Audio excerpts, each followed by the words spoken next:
Thanks, Anthony. Great reporting. Now, as you can see, there is a lot to discuss with this case, and we're going to talk about autism. We're going to talk about his legal defense. But right now, let's focus on that syndrome, Munchausen syndrome by proxy. I don't know if a lot of you have heard about it, but we're going to talk about it right now. And I have two special guests to discuss this issue with me. Right now, we have Wendy Dickinson, a great psychologist who's joining us here on the program, as well as juvenile court judge and trial attorney, Judge Ashley Willcott. Ladies, thank you so much for joining us here on Law&Crime.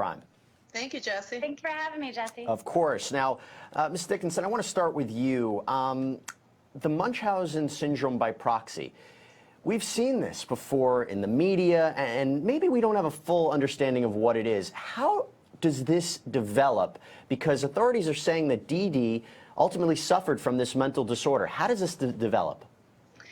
So Munchausen syndrome by proxy really relates to somebody who derives their identity or a sense of purpose from the role of a patient.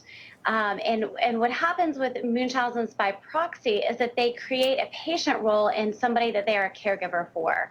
So it generally happens for children under the age of 6.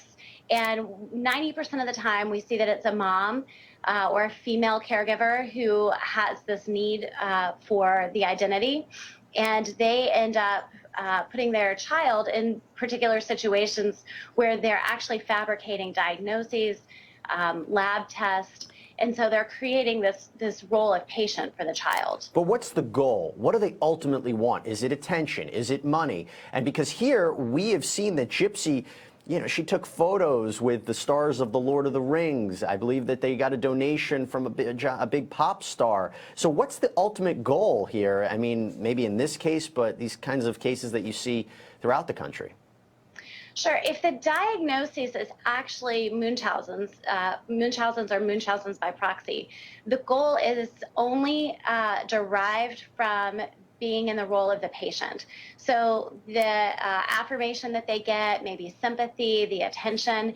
We're looking at a different diagnosis if the reward or the payoff is something financial or drugs or time off from work or parties with celebrities.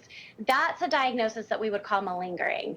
So with malingering, there isn't a medical diagnosis.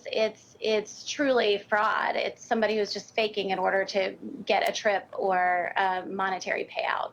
Now, Ashley, so Gypsy pled guilty to second-degree murder, 10 years in prison. She's actually up for parole in 2021.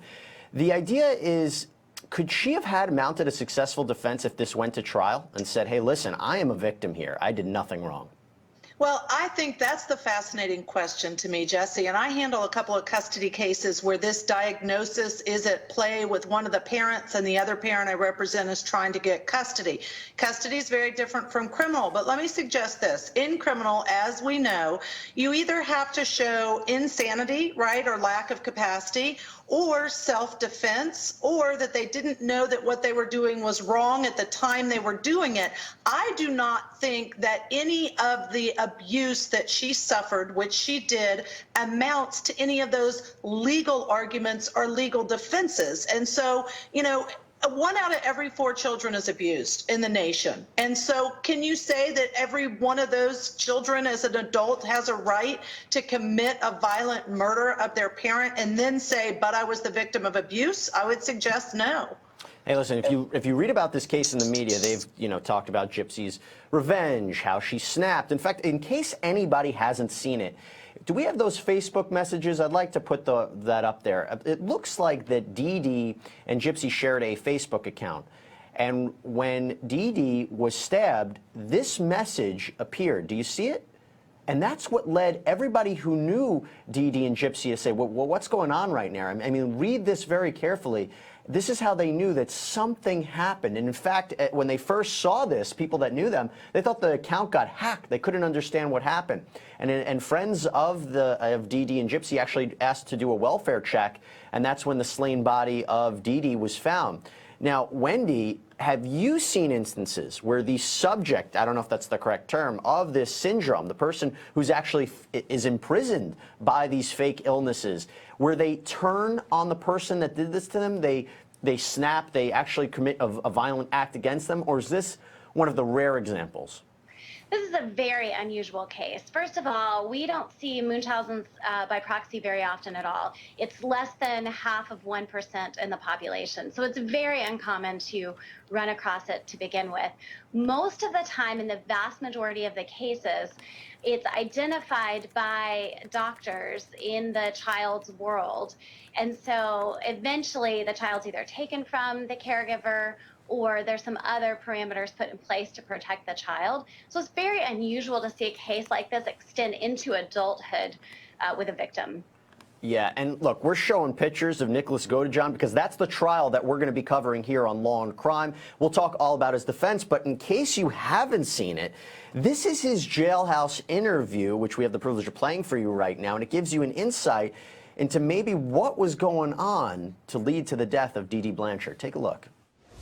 You know, we can't forget that we're not talking about Gypsy's trial. We're talking about Nicholas's trial. And Wendy, this, you said, is a very unique case. The idea that he is on trial and going to be saying, well, listen, I was the victim here because I was manipulated by somebody who was manipulated. I mean, do you see the levels of what they're going with here? I'm curious your perspective on that Gypsy herself was a manipulator because she was manipulated her entire life.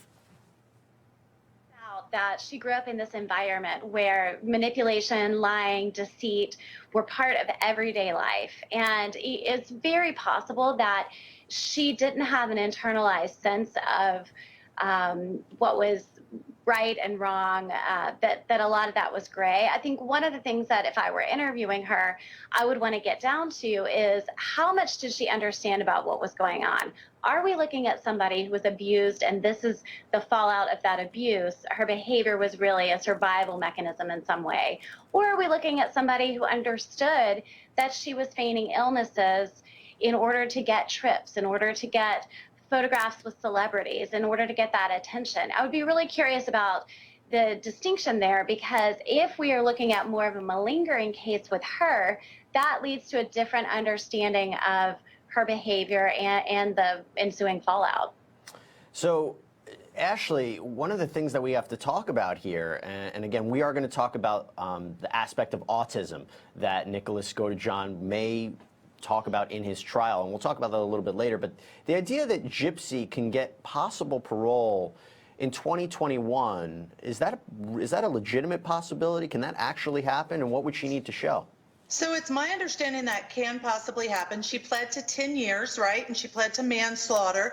And I think in order, you know, it's like any parole board. A person who has been convicted or pled guilty goes before a parole board. They have to show basically rehabilitation, remorse, that they're sorry, they've behaved while they've been in jail, they've learned, they're going to do better, they're going to be a good citizen when they get out. And I do think the abuse that she's claiming by her mother could assist if she can show she recognizes at parole hearings that this abuse did not justify her killing, right, Jesse? And then I just have to say one other thing, you know, that a manipulation aspect that this defendant's going to claim and that Gypsy manipulated me, under the eyes of the law, manipulation is not a defense. That's not grounds to say, well, it wasn't my fault and I shouldn't be guilty for this crime. And so I think the fascination of this case for me is that all of these medical diagnoses and medical concerns and child abuse in and of itself, those are horrific and terrible, but they don't necessarily equal a legal defense or position for a defendant who's accused of stabbing a woman to death. Well, we know that Gypsy is going to be a huge factor in Nicholas's trial, and those Facebook posts that we showed you, those were posted by Gypsy, and you know those are going to come into evidence. So there's a lot to talk about. Ladies, stand by. We're going to take a quick break. When we come back, a lot more to discuss in this upcoming trial here on the network.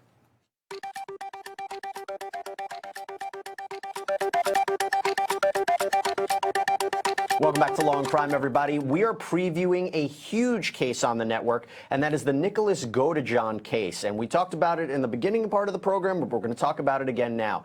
He is on trial for the murder of Dee Dee Blanchard, who is the mother of his girlfriend, Gypsy. Yes, he's charged with first-degree murder and armed critical action. But that's not the strangest part about this case, because Dee Dee was found at her home stabbed to death. It was a really horrific crime, and this is where things take a weird turn. Gypsy apparently suffered years of abuse at the hands of her mother, who was diagnosed after the fact with Munchausen syndrome by proxy, where she faked the symptoms of Gypsy, saying that she suffered from everything from leukemia to having actual physical disabilities and had to be in a wheelchair. This was all untrue. This was all this lie that she put forward for whatever reason, and we're trying to figure that out to get the sympathy of different people in the public. And according to the prosecution, that in this case, Gypsy asked her boyfriend, Nicholas Godejohn, to kill her mother. And we talked about Gypsy, we're going to talk about Nicholas, but right now we want to focus more on that syndrome. And again, it's called Munchausen syndrome by proxy. And it's a really disturbing case. And I want to bring back in my guest to talk about it, Wendy Dickinson, our psychologist here with us this morning, as well as juvenile court judge and trial attorney Ashley Willcott. Now, Wendy, I'm confused. How on earth could Dee Dee, yes, she could tell friends and family that Gypsy suffered from X, Y, and Z. How do you deceive the medical community and medical professionals in saying that my daughter has all these different diseases and illnesses? I don't think there's any question that she was a master manipulator. Her ability to lie and create these narratives that were completely fabricated and totally untrue is absolutely astonishing. Most of the time, caregivers who have Munchausen's by proxy are caught by the medical community. They may take great lengths to do things that would cause illnesses in their child. Fabricating lab results, injecting them with certain substances that would cause them to have symptoms. But it seems like, from what I understand about the case, that Dee Dee really was able to spin these narratives that the doctors believed. I mean, I'm in shock what you just said. I can't fathom it. When I was studying the case, I couldn't understand how this went on for so long. And we'll touch about that in a second. But Ashley, I'm curious, if Dee Dee was arrested and she wasn't killed, could she have been charged with something?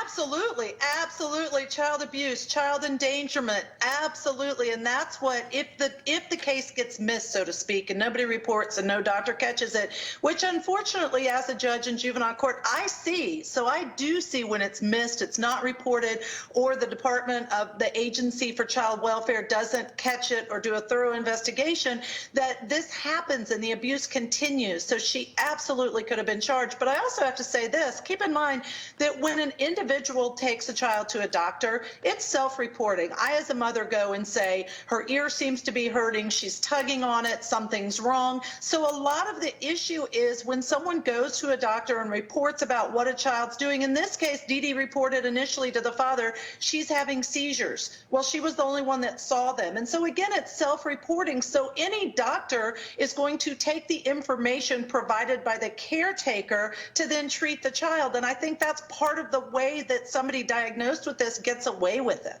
Yeah, and listen, we can't forget the fact that we're not talking about Gypsy's trial, because she already pled guilty to and was sentenced to 10 years in prison for second-degree murder. We are talking about Nicholas Godejohn, who faces those charges, and his trial will start tomorrow, and here on Law and Crime, we're going to cover it live. So in case you haven't seen it, we have more of his jailhouse interview explaining his role in this strange relationship between Dee Dee and Gypsy.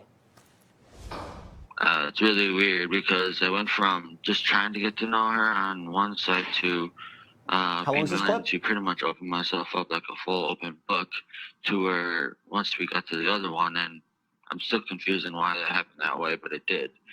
And when it happened that way, I almost instantly learned about the medications. Of course, I learned that not all of them are actually fully what she was actually supposed to be taking. Most of them are all just stuff that her mom was forcing her to take that was by far not needed. I did feel as if Gypsy was going through trauma, whether it was the abuse with medication, or the abuse of being forced to be staying in a chair, or even the abuse of her being stuck in a room for so long because her mom would be doing things in a physical abusive way, like chaining her to the bed, or even other physical abuse like her being beaten with really anything her mom could find. Okay, so Wendy, this is a guy who found out the truth because he was intimately involved with Gypsy. You know, he had a relationship with her, and that's how he found out.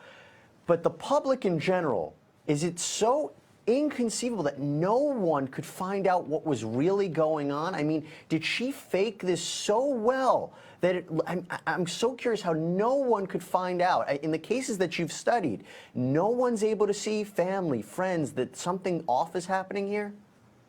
It does seem completely unbelievable that this would have been able to continue for so long. I think that's where we need to look at, if we were examining the case, we would look at, you know, how much of this was something that Gypsy had taken on and was actually involved in and acting out and invested in. You know, the way that the case has been presented is that this was something that Dee Dee was doing to Gypsy, but she was old enough to know the difference between right and wrong. She was old enough to know the difference, you know, between lying and telling the truth. And it is almost inconceivable that there wouldn't have been any glitch in their story at all that anyone could have noticed. But I think the other piece of this is that people find what they're looking for. They see what they're looking to see. And so she was put out as this child that had these disabilities, that had these horrible illnesses. And I don't think that people were looking very critically to determine, is this actually true or not? They just believed what they were told. Well, let's listen to Gypsy's own words when she gave an interview to Dr. Phil. In case you haven't seen it, you definitely should check this out. Listen, we've seen this syndrome in the media and things like Sharp Objects, Sixth Sense, but this is a reality here, and we're going to be covering this trial tomorrow. Hey, Wendy Dickinson, thanks so much for coming on, and we definitely want to have you back to talk about this because it's a really bizarre set of circumstances. Of course. Now, Ashley, I need you to stand by because we have a lot more to talk about in this case. We're going to talk about, again, this syndrome, but we're also going to focus on the autism aspect by the defendant.